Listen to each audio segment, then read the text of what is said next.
하도록 하겠습니다. 미래에 투자하는 한 사람이 되기를 기대합니다.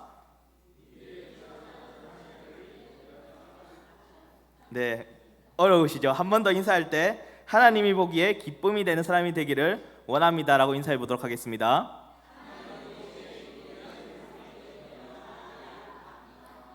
네, 제가 준저님이 되자마자 바로 설교하니까 부임 설교를 하는 느낌이 듭니다. 네, 저도 이럴 줄 알았으면 축복의 말씀을 준비해야 되는데 제가 도전의 말씀을 준비를 해서 이 자리에 서게 되었습니다. 네, 그래서 오늘 이 시간 함께 나눌 말씀의 주제는 현재 안주할 것인가 아니면 미래에 투자할 것인가 라는 제목으로 갖고 왔습니다. 이 질문은 누군가를 향한 말이 아니라 이 자리에 있는 우리 모두가 반드시 고민해야 할 신앙의 질문일 것입니다. 이 말씀은 제가 오늘 하고 싶은 말이 아니라 하나님께서 오늘 우리 공동체에게 꼭 들려주시고 싶은 말씀이라고 믿습니다. 이제 그 말씀 앞에서 함께 서서 우리의 현재와 그리고 미래를 정직하게 한번 돌아보는 시간이 되기를 원합니다. 요즘 세상에서는 투자라는 말이 참 익숙한 것 같습니다. 사람들은 주식, 그리고 부동산, 코인, 펀드, 그리고 심지어 자기 개발에까지 아낌없이 투자를 합니다. 왜 그렇게 할까요? 지금의 만족보다 조금 더 먼 미래의 가치를 바라보기 때문입니다. 그리고 사람들은 잘 알고 있습니다. 오늘의 선택이 내일의 미래를 만든다는 사실을 말입니다. 지금 무엇에 시간을 쓰는가, 더 에너지를 만드느냐에 따라서 결국 미래의 모습을 결정한다는 것입니다.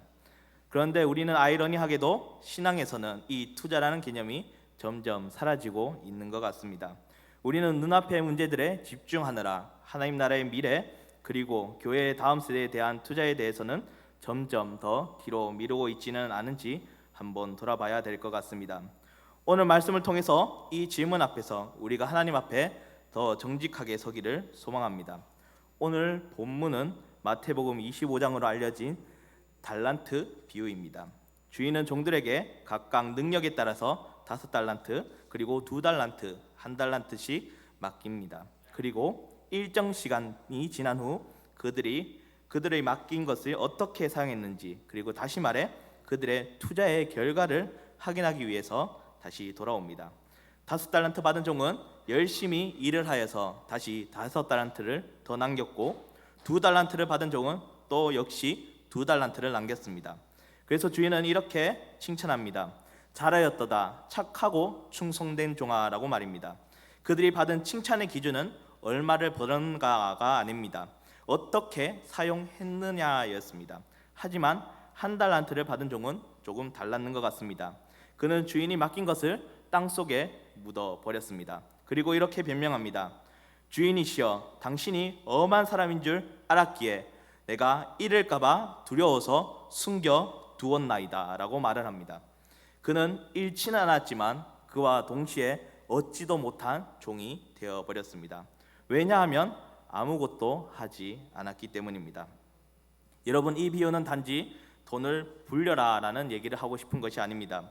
하나님께서 우리에게 맡겨주신 우리 복음의 사명, 다음 세대, 우리 교회 공동체의 미래에 대해서 우리는 지금 어떤 태도를 가지고 있는지를 묻는 말씀이라는 것입니다.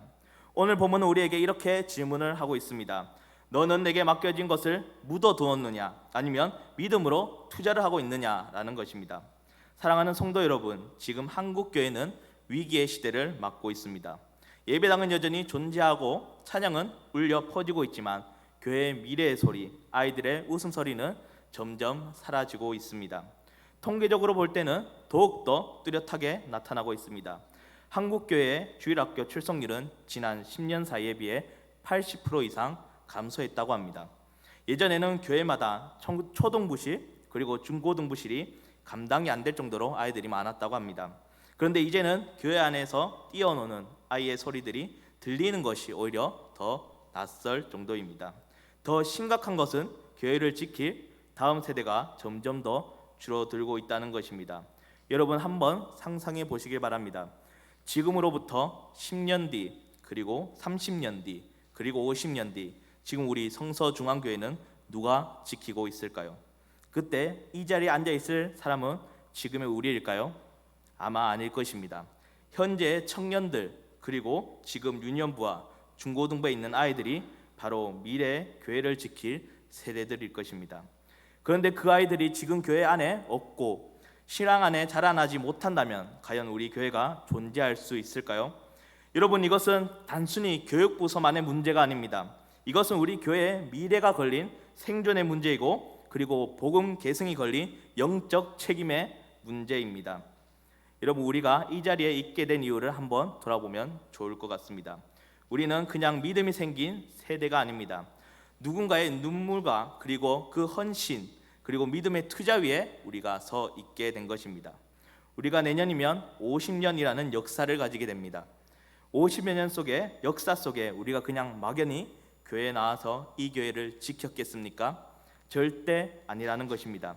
과거 한국 교회가 부흥할 수 있었던 이유가 무엇이었겠습니까?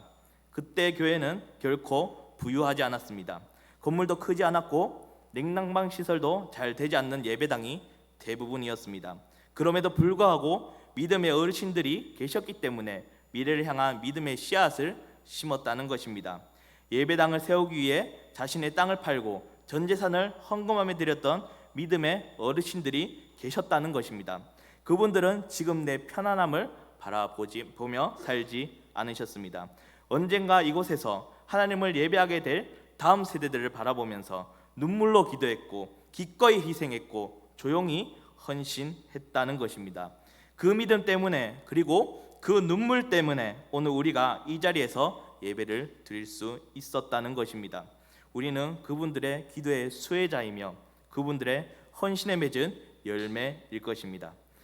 그런데 여기서 한 가지 질문을 한번 해봅시다. 지금 우리는 어떻습니까? 우리가 받은 은혜, 우리가 물려받은 그 믿음의 유산을 다음 세대에게 흘러보내고 있습니까? 아니면 받은 것을 잃지 않기 위해 지키는 데만 급급해하고 있지는 않습니까? 많은 교회는 이렇게 외칩니다. 부흥해야 합니다. 성장해야 합니다. 그리고 사람을 모아야 합니다. 물론 다 맞는 말입니다. 교회가 살아나려면 그리고 살아있으려면 부흥을 해야 합니다. 그러나 그보다 더 중요한 질문이 하나가 있습니다. 그 부흥은 누구를 위한 부흥입니까?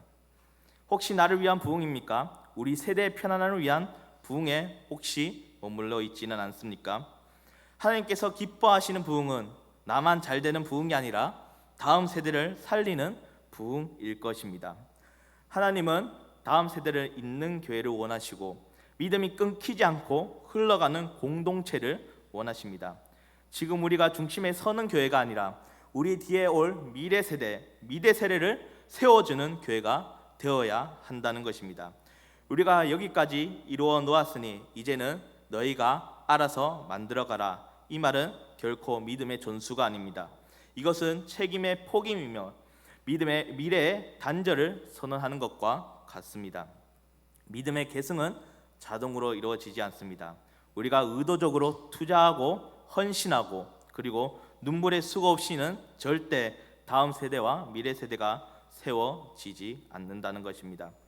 사랑하는 성도 여러분, 지금 한국교회의 다음 세대의 사역은 매우 심각한 위기 속에 놓여 있습니다. 아이들이 교회에 오지 않는다는 것입니다. 중고등부와 청년부의 숫자가 줄어들고 있다는 사실은 우리 모두가 이미 피부로 느끼고 계실 것이라고 알고 있습니다. 이제는 저 같은 전도사조차 쉽게 구하기 어려운 시대에 마주하게 되었습니다. 요즘 사역자 모집 사이트를 보면 교육전도사 사례비가 평균 100만 원 이상을 형성이 되고 있습니다. 많이는 180만 원 선까지도 제시한다고 합니다. 이 이야기는 단순히 금액이 많고 적음을 말하려고 하는 것이 아닙니다. 이 시대의 교회가 다음 세대 사역을 얼마나 중요하게 바라보고 있는가를 보여주는 하나의 지표라고 말할 수 있다는 것입니다. 최근 다음 세대를 살리기 위해서 의도적으로 방향을 전환하는 교회들이 늘어나고 있습니다. 그 첫 번째 투자 방향이 어디냐면 바로 다음 세대를 섬길 사역자를 세우는 일에 집중하기 시작했다라는 것입니다. 우리가 왜 그럴까요? 교회가 이제 깨닫기 시작했기 때문입니다. 교회들이 사역자를 세우는 것이 단순한 지출이 아니라 하나님 나라의 미래를 위한 투자라는 사실을 알기 시작했기 때문입니다. 한 명의 부서 사역자에게 투자한다는 것은 단지 월 사례비를 지급하는 이 의미가 아닐 것입니다. 그 사역자에게 사명을 맡기고 다음 세대의 책임을 부탁하는 의미가 훨씬 더 클 것입니다. 물론 이 이야기를 하면 누군가는 이렇게 말할 수 있습니다. 요즘 전도사는 사례비가 너무 높게 측정되는 거 아니야?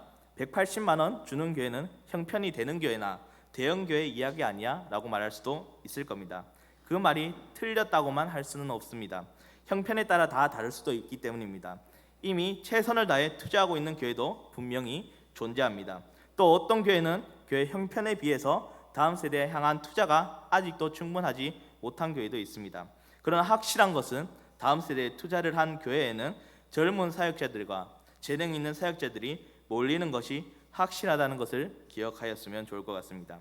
우리에게 다음 세대 사역이 무너진다는 것은 곧 교회의 내일이 사라진다는 뜻과 같습니다. 교육부서를 약하게 만들면 교회의 뿌리도 약해집니다.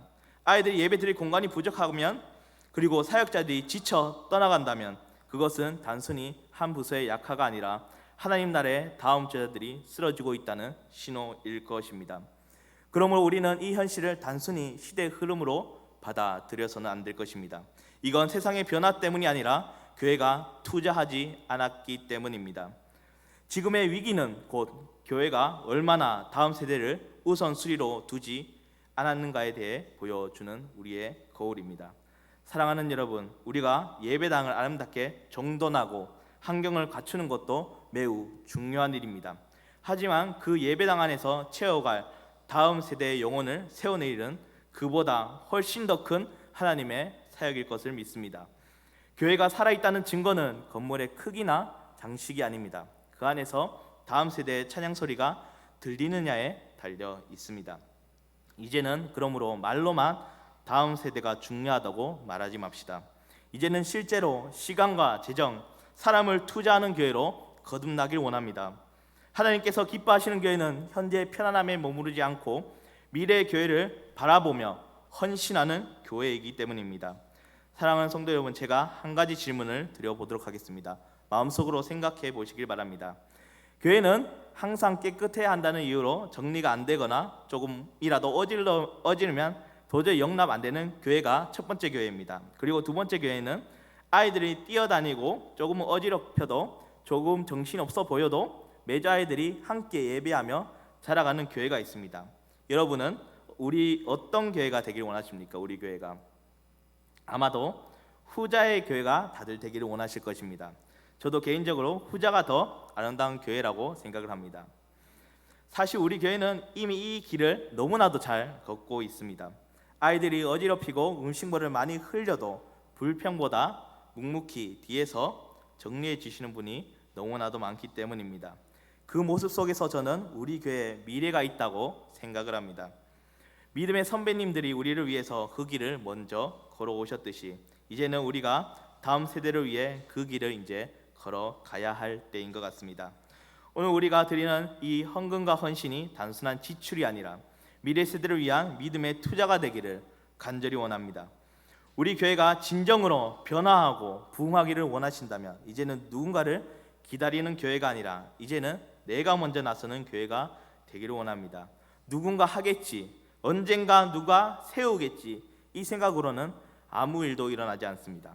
하나님은 누군가를 통해서가 아니라 내가 가겠습니다 라고 고백하는 사람을 통해서 역사를 이루시는 분이었습니다. 이사야 선지자가 하나님을 부르실 때, 하나님 부르심을 들었을 때 하나님은 이렇게 물으셨습니다. 내가 누구를 보내며 누가 우리를 위하여 갈꼬? 그때 이사야가 이렇게 고백을 합니다. 내가 여기 있나이다, 나를 보내소서. 내가 여기 있나이다, 나를 보내소서. 지금 우리에게 필요한 신앙은 바로 이 고백 신앙이 아닐까요? 하나님, 제가 하겠습니다. 우리 교회 다음 세대를 위해 제가 기도하겠습니다. 제가 다음 세대를 위해 제가 헌금하겠습니다. 제가 아이들의 이름을 불러가며 축복하겠습니다. 제가 다음 세대를 위해 교사로 섬기겠습니다. 이처럼 작은 헌신이 모여서 하나님 나라의 큰 역사를 이루는 것입니다. 우리가 지금 해야 할 일은 분명합니다. 미래를 바라보는 믿음의 투자를 시작해야 한다는 것입니다. 하나님 우리에게 부자가 되라고 말씀하신 적이 없습니다. 하나님은 대신 충성된 청지기가 되라고 말씀을 하십니다. 우리에게 맡겨진 그 다음 세대, 그것이 바로 하나님께서 우리에게 주신 달란트이기 때문입니다. 그 달란트를 땅에 묻어두지 말고 기도로, 그리고 사랑으로, 헌신으로, 그리고 물질로 투자해야 할 것입니다.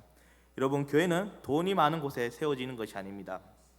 교회는 믿음의 투자가 많은 곳에 세워집니다. 하나님은 그 믿음을 기억하시고 다음 세대 가운데 새로운 부흥의 역사를 일으키십니다. 많은 사람들이 투자라고 하면 먼저 가장 많이 떠올리는 것이 돈이라고 생각합니다. 물질도 물론 중요합니다.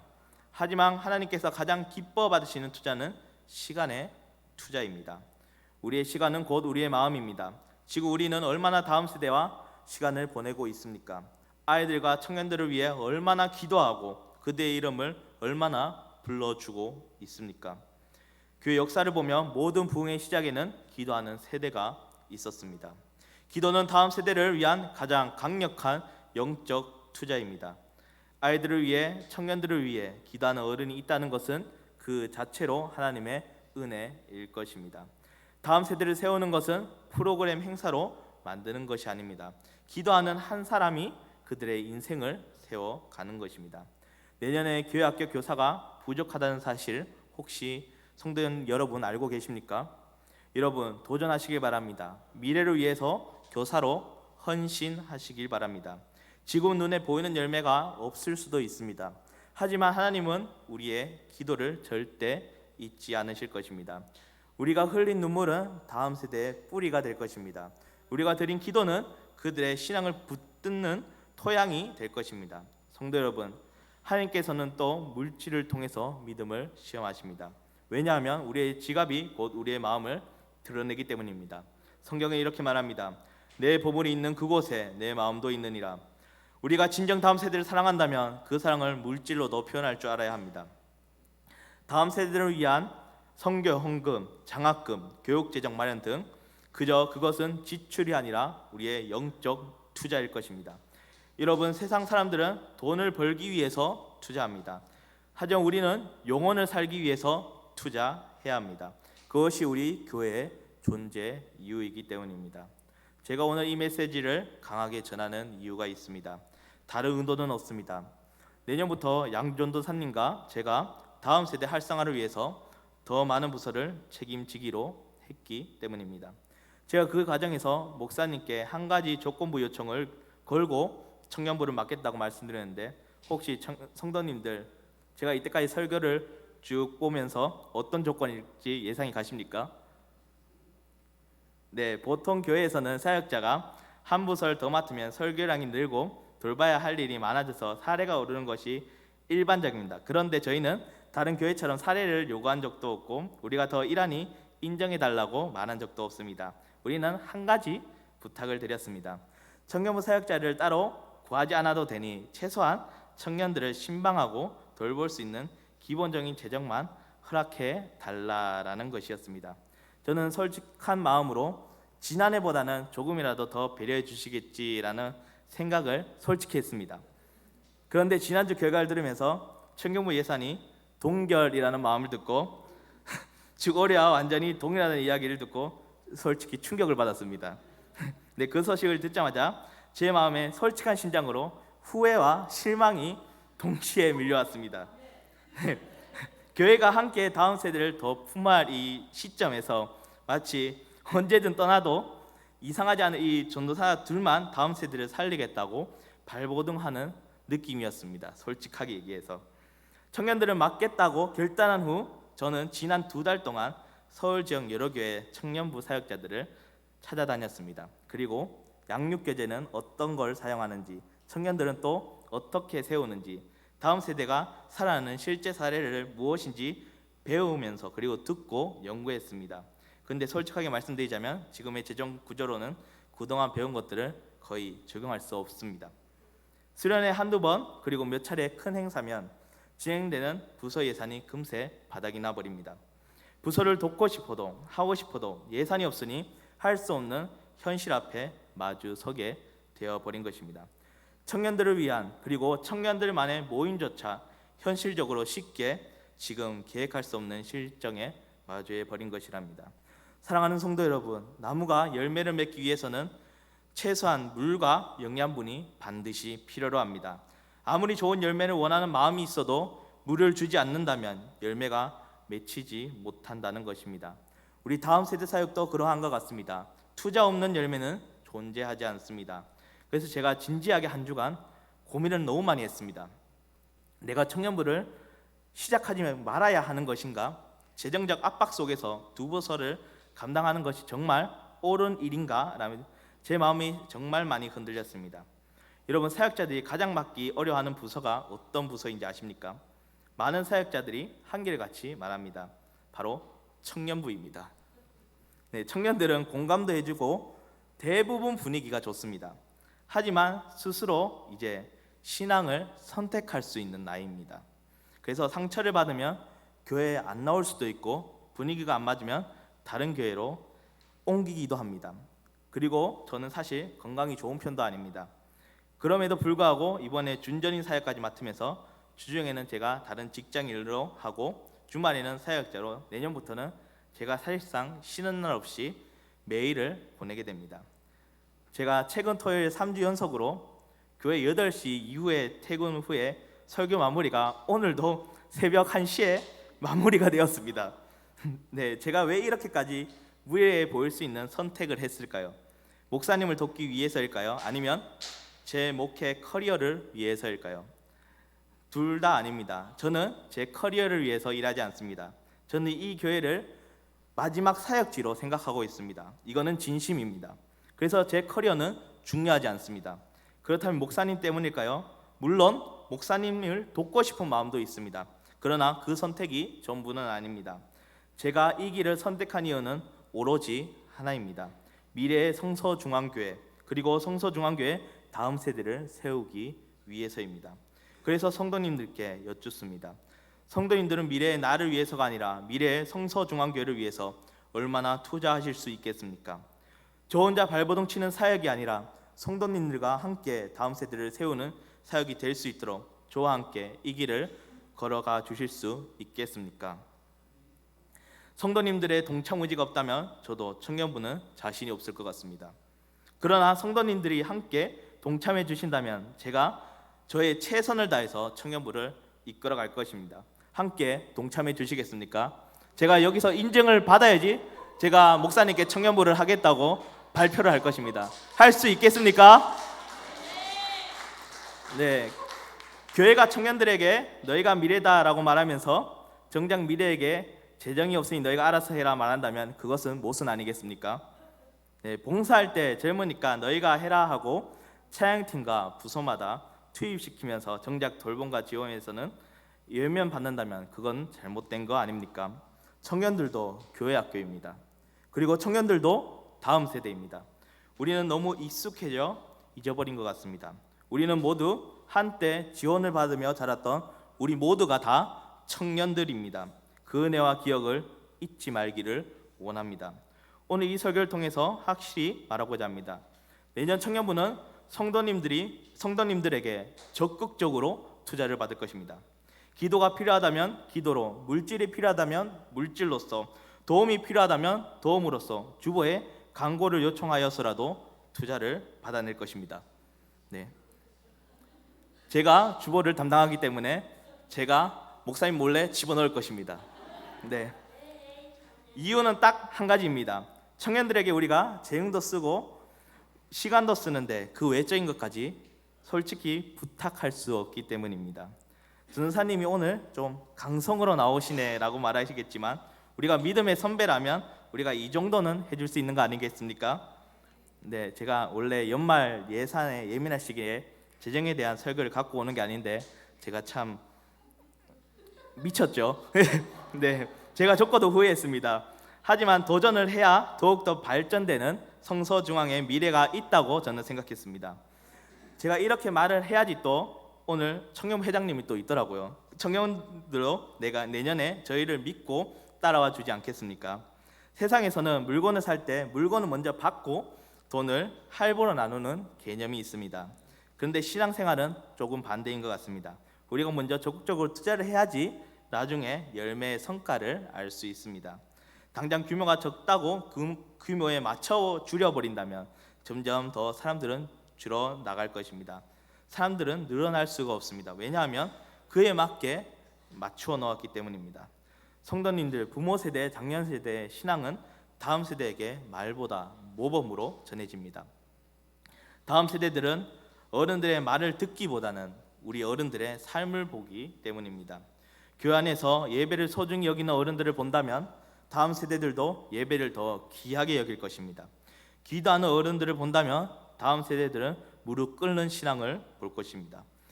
헌신하는 어른들을 많이 보게 된다면 다음 세대들도 하나님께 드리는 기쁨을 배우게 될 것입니다. 부모와 어른 세대가 믿음의 모델이 되준다면 그것이 다음 세대에게 가장 큰 투자가 될 것입니다. 히브리서 12장 1절은 이렇게 말합니다. 이러므로 우리에게 구름같이 둘러싼 허다한 증인들이 있으니, 믿음의 선배님들이 증인이 되어 다음 세대들을 둘러싸고 있을 때 그 세대는 절대 흔들리지 않습니다. 우리 교회 어른들이 그 믿음의 증인이 되어 주십시오.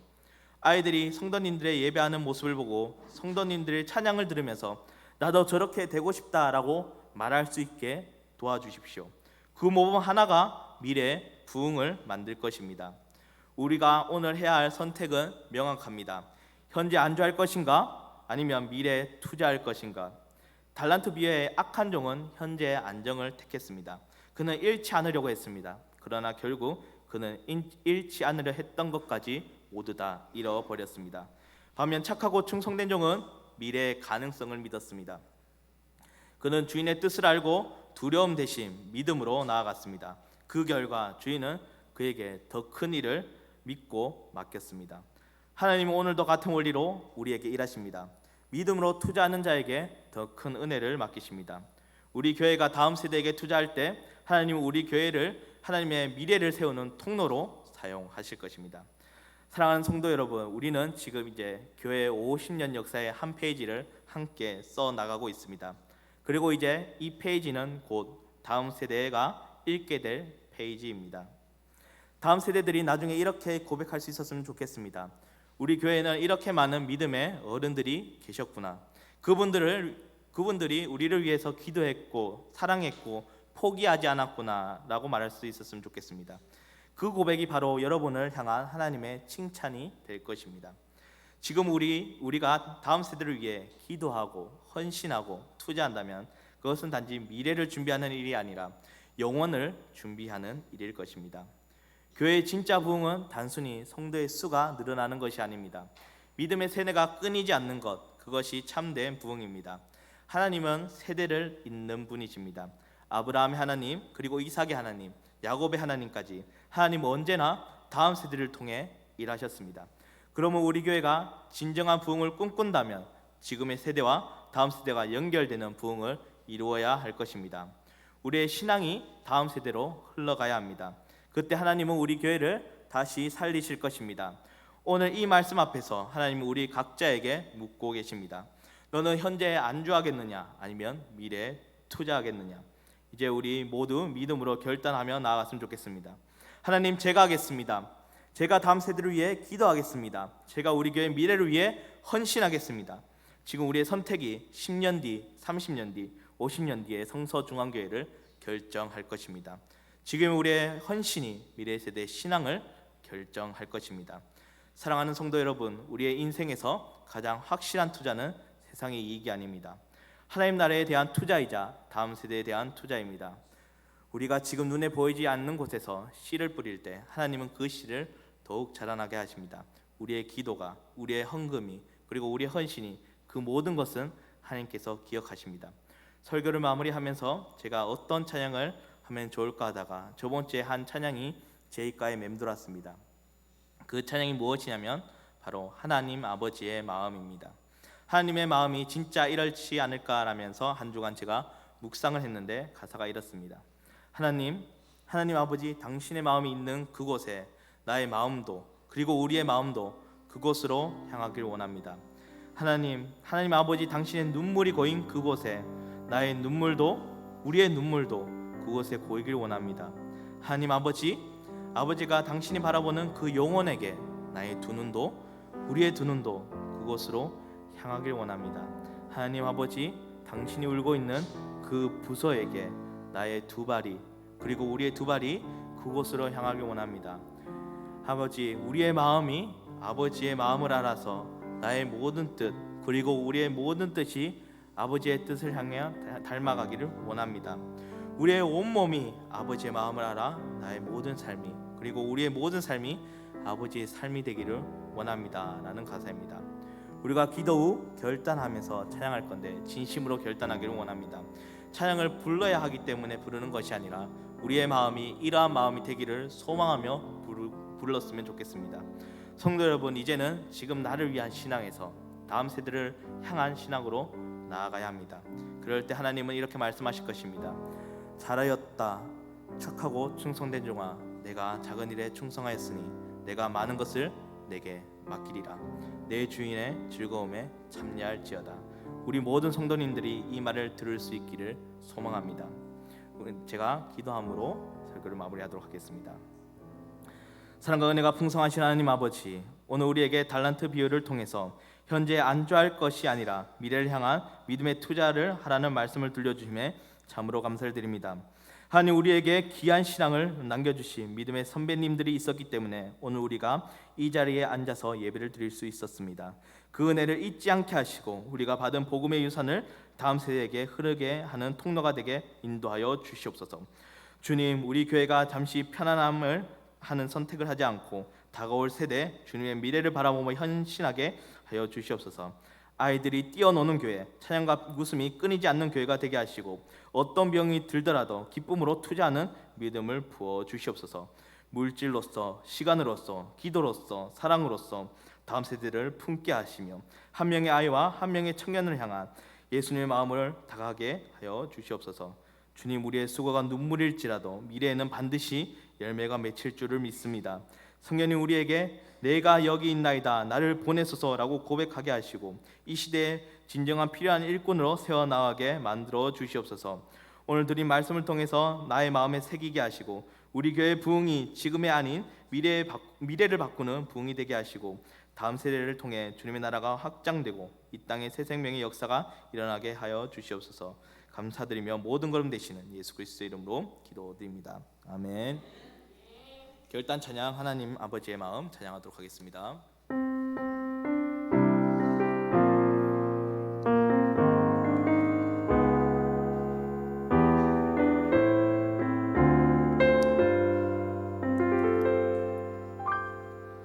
아버지, 당신의 마음이 있는 곳에 나의 마음이 있기를 원해요.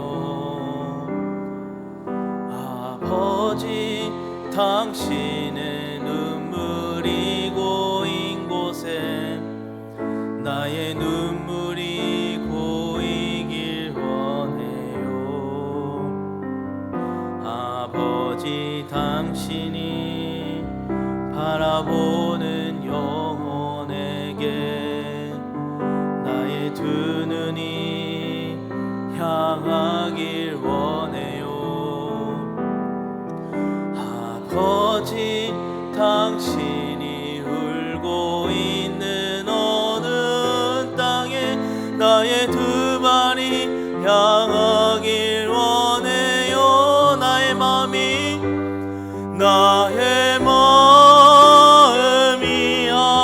아버지의 마음 알아. 내 모든 뜻 아버지의 뜻이 될 수 있기를 나의 온몸이 아버지의 마음 알아. 내 모든 선 당신의, 우리 한 번 더 찬양하겠습니다. 아버지, 당신의 마음이 있는 곳에, 아버지, 당신의 마음이 있는 곳에 나의 마음이 있기를 원해요. 아버지, 당신의 눈물이 고인 곳에 나의 눈물이 고이길 원해요. 아버지, 당신이 바라보는 영혼에게 나의 두 눈이 향하길 원해요. 아버지, 당신이 울고 있는 어두운 땅에 나의 두 발이 향하길 원해요. 나의 마음이 아버지의 마음 알아. 내 모든 뜻 아버지의 뜻이 될 수 있기를. 나의 온몸이 아버지의 마음 알아. 내 모든 삶 당신의 삶 되기를. 다 함께 주기도문으로 주로 예배를 마치도록 하겠습니다.